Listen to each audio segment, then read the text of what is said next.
शेतकऱ्याच्या डोक्यावरचं कर्जाचं ओझं किती अमानवी होऊ शकतं याचं काळीज पिळवटून टाकणारं वास्तव चंद्रपूर जिल्ह्यातून समोर आलंय. कर्ज फेडण्यासाठी एका शेतकऱ्याला चक्क स्वतःची किडनी विकावी लागल्याचा धक्कादायक आरोप करण्यात आलाय.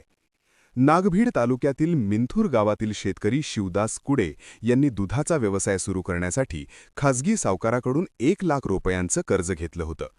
मात्र जनावरे दगावल्यानंतर कर्ज फेडणं अशक्य झालं आणि इथूनच सुरू झाला छळाचा काळा अध्याय. चक्रवाढ व्याजाने 1 लाखाचं कर्ज थेट 74 लाखांपर्यंत पोहोचल्याचा आरोप आहे. शेती विकली, मोटारसायकल विकली, तरीही कर्ज फिटलं नाही. अखेर निर्दयी सावकाराने शेतकऱ्याला किडनी विकण्याचा सल्ला दिल्याचा दावा पीडित शेतकऱ्याने केला आहे. या निर्दयी सावकाराच्या सल्ल्यानुसार कोलकाता व नंतर कंबोडियाला जाऊन 8 लाख रुपयांना किडनी विकल्याचा धक्कादायक खुलासा शेतकऱ्याने केला आहे. सावकारामुळेच माझ्यावर ही वेळ आली असं म्हणत आता शेतकऱ्यानं न्यायाची मागणी केली आहे.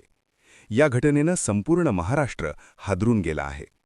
सरकारकडून शेतकऱ्याचं उत्पन्न दुप्पट करण्याच्या घोषणा, कर्जमाफीची आश्वासनं दिली गेली, मात्र वास्तवात अशा घोषणा फक्त घोषणाच राहिल्या. शेतकऱ्याचं मरण अजूनही सुरूच आहे. महाराष्ट्रासह मराठवाडा आणि विदर्भात शेतकऱ्यांची परिस्थिती तर अधिकच भयावह होत चालली आहे. असे कित्येक निर्दयी सावकारांमुळे आत्महत्याही झाल्या आहेत. अशा निर्दयी सावकारांवर सरकारने कडक कारवाई करावी व शेतकऱ्यांना न्याय द्यावा. इंडिया न्यूज 24 तास ब्युरो रिपोर्ट चंद्रपूर. आपण पाहत आहात सत्य वेग विश्वासाचं नवं केंद्र इंडिया न्यूज 24 तास.